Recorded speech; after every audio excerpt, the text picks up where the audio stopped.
आखिर कौन है वह 5 योद्धा जिनके पास है कर्ण से भी मजबूत कवच।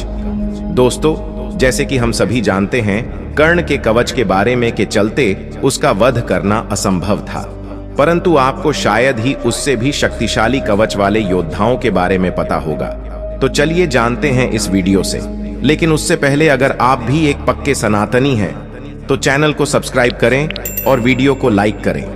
दोस्तों, किसका कवच था ज्यादा ताकतवर, और आखिर कौन था वो योद्धा जिसके कवच ने एक पल के लिए सूर्यपुत्र कर्ण को भी कर दिया था सोचने पर मजबूर। क्या यह योद्धा था कर्ण से भी ज्यादा ताकतवर? महाभारत में शक्तिशाली दिव्यास्त्रों के अलावा एक और चीज सबसे शक्तिशाली थी, वो थे सूर्यपुत्र कर्ण के कुंडल और कवच। लेकिन आपको बता दें कि उनके जैसा ही दिव्य कवच महाभारत के एक और योद्धा के पास था, और वो योद्धा कोई और नहीं बल्कि अभिमन्यु था। लेकिन यह कवच अभिमन्यु को जन्मजात से ही उन्हें प्राप्त नहीं था, बल्कि इसे खास दिव्य मंत्रों द्वारा ही अर्जित किया जाता था, जो कि गुरु द्रोणाचार्य ने यह स्वयं अर्जुन को भी सिखाया था, जिसे अर्जुन ने स्वयं अपने बेटे अभिमन्यु को प्रदान किया था। युद्ध के 13वें दिन जब अभिमन्यु चक्र को भेदने के लिए इसमें घुसा, तब उन्होंने खास दिव्य मंत्रों को सहायता से ही इस खास कवच को प्राप्त किया था। जब अभिमन्यु हर किसी योद्धा को बुरी तरह से परास्त कर रहा था, तब दुर्योधन के पूछने पर आचार्य ने कहा कि क्रोध में भरे हुए महारथी इस खास कवच को नहीं देख पाते। तभी उस समय कर्ण और अभिमन्यु के बीच में युद्ध हुआ। दोस्तों, अभिमन्यु और कर्ण के बीच लड़ाई में कौन जीता था? अभिमन्यु के बाणों से आहत होकर तभी कर्ण गुरु द्रोणाचार्य के पास गए और उन्हें कहा कि हे गुरु, मैं अभिमन्यु के बाणों से पीड़ित होने के बाद भी केवल इसीलिए नहीं खड़ा हूं कि युद्ध के मैदान में खड़े रहना ही क्षत्रिय धर्म है। तेजस्वी कुमार अभिमन्यु के लिए अग्नि के समान तेजस्वी वक्षस्थल को वैद्यहीन किए जा रहे हैं। यह सुनकर गुरु द्रोणाचार्य ठहाके मारकर हंसने लगते हैं और धीरे से कर्ण से कहते हैं कि हे कर्ण, अभिमन्यु का कवच अभेदय है। मैंने उसके पिता को कवच को धारण करने की विधि बताई है। शत्रु नगरी पर विजय पाने वाला खास वीर कुमार निश्चय ही सारी विधि जानता है, और निश्चित ही अर्जुन ने ही यह विधि अभिमन्यु को सिखाई है।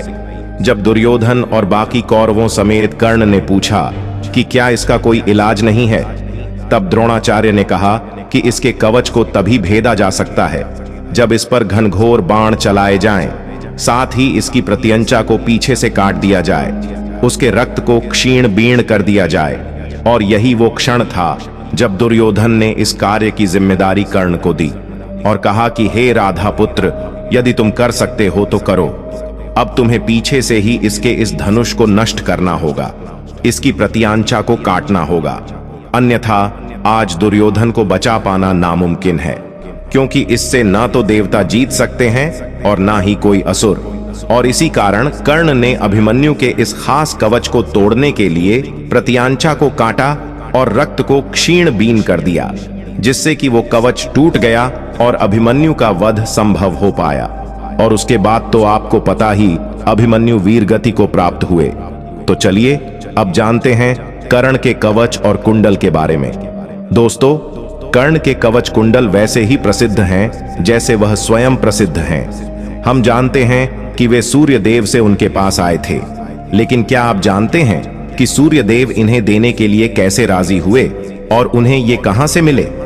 दोस्तों, पांडु से विवाह से पहले कुंती को एक बच्चा हुआ था, और वह बच्चा बाद में कर्ण के नाम से जाना गया। जब उसने बच्चे को जन्म दिया, तब वह स्वयं एक युवा युवती थी। उसने दुर्वासा मुनि द्वारा दिए गए मंत्र का उपयोग किया, इस बात से अनजान थी कि इसके परिणाम स्वरूप गर्भधारण होगा। लेकिन उसने सूर्य देव को ध्यान में रखकर मंत्र का जाप किया और वह युवा युवती के सामने प्रकट हो गए। वह उसे संतान देने के मंत्र से बंधा हुआ था, लेकिन कुंती एक युवा अविवाहित लड़की थी, उसे बच्चा कैसे हो सकता है? हालांकि उनका विरोध निरर्थक था और सूर्यदेव दृढ़ थे, या तो वह उसे एक बच्चा देगा या वह उसके पिता कुंती भोज और उस ब्राह्मण को शाप देगा जिसने उसे मंत्र दिया था। उसके सामने एक असंभव विकल्प था। कुंती जानती थी कि वह न तो सूर्य देव को क्रोधित कर सकती है और न ही दुनिया को बता सकती है कि वह एक अविवाहित युवती है जिसने एक बेटे को जन्म दिया है, क्योंकि उसके पिता सम्मान खो देंगे। वह बच्चे को अपने साथ नहीं रख सकती थी। लेकिन बच्चे की क्या गलती थी? यदि उसने उसे त्याग दिया तो असहाय शिशु की रक्षा कौन करेगा? उसे यह सुनिश्चित करना था कि बच्चे को अपने से दूर भेजने के बाद भी उसे कोई नुकसान न पहुंचे, और इसलिए उसने सूर्यदेव के सामने एक शर्त रखी। उसे शिशु को दिव्य कवच कुंडल के रूप में सुरक्षा देनी होगी। सूर्यदेव होने वाले बच्चे को अमृत से बने कवच कुंडल के रूप में दिव्य सुरक्षा देने के लिए सहमत हुए। वह कुंडल स्वयं माता अदिति का था। इन दोनों के साथ बच्चा और सुरक्षित रहेगा, उन्होंने कुंती को आश्वासन दिया। जैसा कि उन्होंने वादा किया था, कुंती का पहला बच्चा अमृत से बने दिव्य कवच कुंडल के साथ पैदा हुआ था, जिसने उसे अस्वा नदी में प्रवाहित करते समय उसकी रक्षा की थी। शिशु को कवच कुंडल द्वारा तब तक सुरक्षित रखा गया जब तक वह गंगा तक नहीं पहुंच गया, जहां अधिरथ ने उसे पाया और गोद ले लिया। निसंतान अधिरथ और उनकी पत्नी राधा एक सुंदर बालक को पाकर बहुत प्रसन्न थे। उन्होंने उसे गोद ले लिया और उसके स्वर्ण कवच कुंडल के कारण उसका नाम वासुसेन रखा। उन्हें वृष भी कहा जाता था। दोस्तों, कर्ण की शक्ति अर्जुन और दुर्योधन से कम नहीं थी। उसके पास इंद्र द्वारा दिया गया अमोघास्त्र था, जिसे इंद्र ने कवच और कुंडल के बदले में दिया था। अमोघास्त्र देते वक्त इंद्र ने कहा था कि तुम इसका प्रयोग एक ही बार कर सकते हो। यह जिस पर भी चलाया जाएगा वह निश्चित ही मारा जाएगा। कर्ण ने इस अमोघास्त्र का प्रयोग उसने दुर्योधन के कहने पर भीमपुत्र घटोत्कच पर किया था, जबकि वह इसका प्रयोग अर्जुन पर करना चाहता था। यह ऐसा अस्त्र था जिसका वार कभी खाली नहीं जा सकता था, लेकिन वरदान अनुसार इसका प्रयोग एक बार ही किया जा सकता था। चलिए अब जानते हैं हनुमान के कवच के बारे में। दोस्तों, हनुमान जी की शक्ति के बारे में तो हम सभी जानते ही हैं। हनुमान जी सप्त चिरंजीवी में एक है और उनसे शक्तिशाली इस संसार में कोई भी नहीं है। परंतु आपको शायद ही पता होगा कि हनुमान जी के पास भी एक कवच है। दोस्तों, एक बार प्रभु श्री राम और हनुमान के बीच युद्ध हुआ। युद्ध में हनुमान जी ने श्री राम पर प्रहार नहीं किया, क्योंकि अपने भगवान के ऊपर प्रहार करना बहुत ही गलत होता। परंतु श्री राम भी उनका कुछ नहीं बिगाड़ पाए। जब श्री राम ने बाणों की बौछार हनुमान के ऊपर की, तब हनुमान जी ने सिर्फ प्रभु श्री राम का नाम लिया और उन्हें सभी बाण प्रणाम करके नीचे गिरने लगे, जिसे देखकर स्वयं प्रभु राम भी चौंक गए कि आखिर यह सब संभव कैसे हो सकता है। तब हनुमान जी ने राम को बताया कि आपका नाम ही मेरे लिए एक कवच है।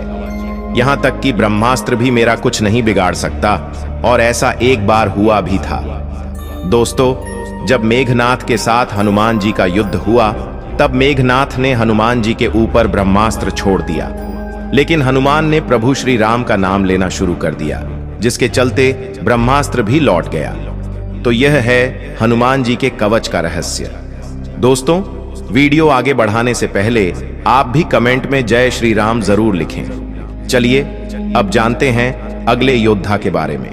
दोस्तों, दुर्योधन के बारे में तो हम सभी जानते ही हैं। दुर्योधन 100 कौरवों में सबसे बड़ा भाई था। वह शकुनी का भांजा था और धृतराष्ट्र और गांधारी का पुत्र था। दोस्तों, दुर्योधन को कलयुग का अवतार भी कहा जाता है, क्योंकि दुर्योधन के अंदर वह सभी गुण मौजूद थे जो कि कलयुग के मानव में मौजूद है। इसलिए दुर्योधन को कलयुग की शुरुआत भी कहा जाता है।